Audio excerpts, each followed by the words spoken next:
With early voting already underway, we continue to go through the ballots and bring you multiple perspectives on the issues you're going to be voting on. This morning, we're tackling Amendment 73, the proposed tax increase for education. Denver 7's Jace Larson goes 360. Those who are for and against the tax hike for education seem to agree on one thing, that teachers deserve more money. But where they can't agree is just how to pay for it.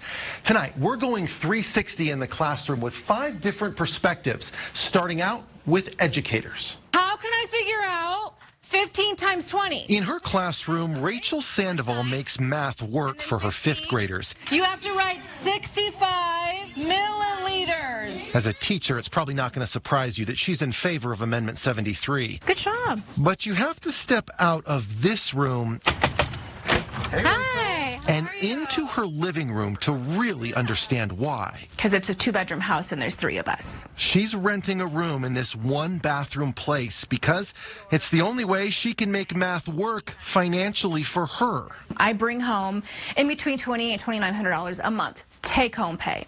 So you're telling me that I can afford an $1,800 mortgage on that? Like how? That's more than half my salary. For her, Amendment 73 is about improving her way of life. You know 10 times 10 is... And making doing what she loves... You need to get confidence.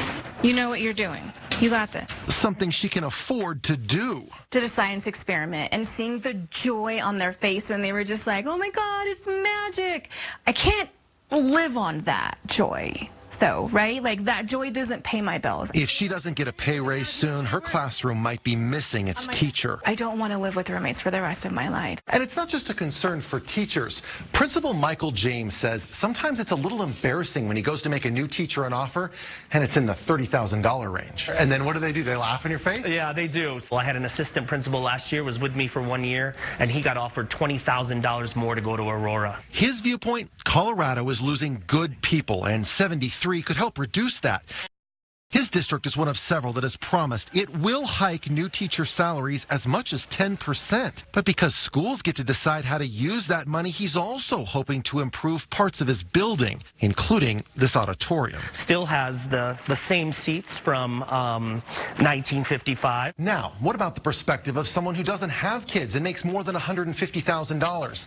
This is attorney Roberta Ritvo. I think that our society benefits and our state benefits when we have educated and smart children who are part of our next wave of workforce members. Let's keep our 360 going here by bringing in those with a different point of view, those who don't like the tax hike for education. I'm somebody who believes that teachers should get paid more. Michael Fields is part of the No campaign.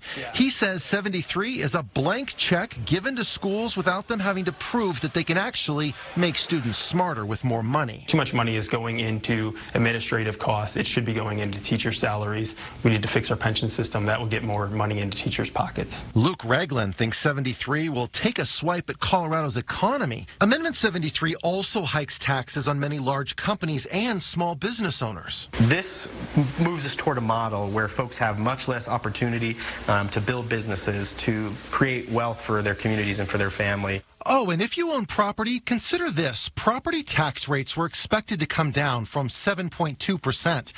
But Amendment 73 will freeze them at 7%, meaning you'll miss out on the money back in your pocket had the rate gone down more. I posted about this on my Facebook page. It should remain on property taxes, Steve said.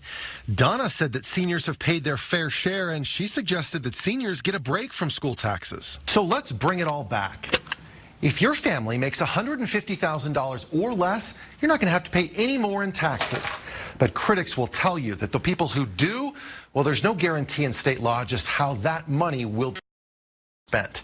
In the Denver 7 classroom, I'm Jace Larson. And tonight is